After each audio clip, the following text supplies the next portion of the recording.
Karibu katika mfululizo huu wa kipekee. Ni simulizi ya mtu mmoja aliyechaguliwa na Mungu, aliyesimama mbele ya mfalme mkatili ili kuwakomboa watu wake. Huyu ni Musa. Waislamu ni nabii na ni mtume. Kwa Wakristo ni kiongozi mkuu na mtu wa sheria. Katika series hii tutasafiri pamoja kuangalia kila hatua ya maisha yake kupitia miwani ya Qur'ani na Biblia. Karibu kwenye episodi ya kwanza. Kwenye episodi ya kwanza tutaangalia mazingira ya kuzaliwa kwake katika pande zote mbili. Tutaangalia Qur'ani inasemaje katika kuhusu uzaliwa wake, lakini pia tutaangalia Biblia inasemaje kuhusu kuzaliwa kwake. Qur'ani inasema kwamba Firauni aliona ndoto ya kuwa kuna mtoto wa kiume wa Kiisraeli atakuja kuangamiza ufalme wake. Hivyo akaamuru watoto wote wa kiume wachinjwe kwa mwaka mmoja na waache katika mwaka unaofuata. Lakini pia Qur'ani inasema Mungu akampa ufunuo mama yake Musa ya kuwa asihofu, na akamwamuru amweke mtoto kwenye sanduku na kumtupa mtoni. Qur'ani inasema dada yake Musa ambaye aliitwa Maryam alifuatilia kwa mbali na kwa umakini mkubwa.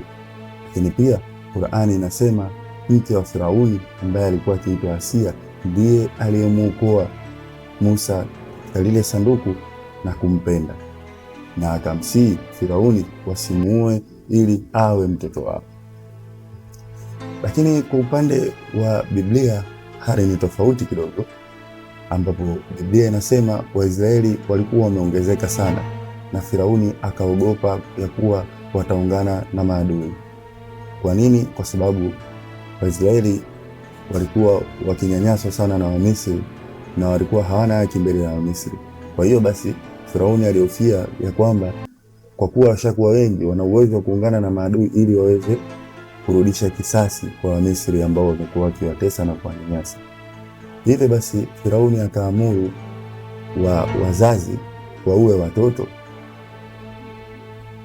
lakini wao walimcha Mungu na hatimaye akaamuru wale wazazi watupwe mtoni. Mama yake Musa kwenye Biblia anaitwa Yokebedi. Alimficha Musa kwa miezi 3, lakini alipoona hawezi kumficha tena akatengeneza kisafina cha mianzi na kukipaka lami na akaamua kumtupa sasa mtoni. Lakini kwa upande wa Biblia pia hali ni tofauti. Qur'ani inasema kwamba ni dada yake Musa ambaye ni mke wake Musa ambaye alimuokoa Musa katika kile kisafina. Lakini upande wa Biblia unasema alikuwa ni binti wa Firauni na sio mke wake. Ndiye alikuwa akioga mtoni na akamkuta mtoto, akamhurumia na kumfua kama mwanae. Cha kuzingatia ni kwamba pande zote mbili zinakubaliana kuwa ni dada yake Musa ambaye alikuwa akifanya kazi kwa Firauni, ambaye alipendekeza mama yake mzazi Musa aje kumnyonyesha.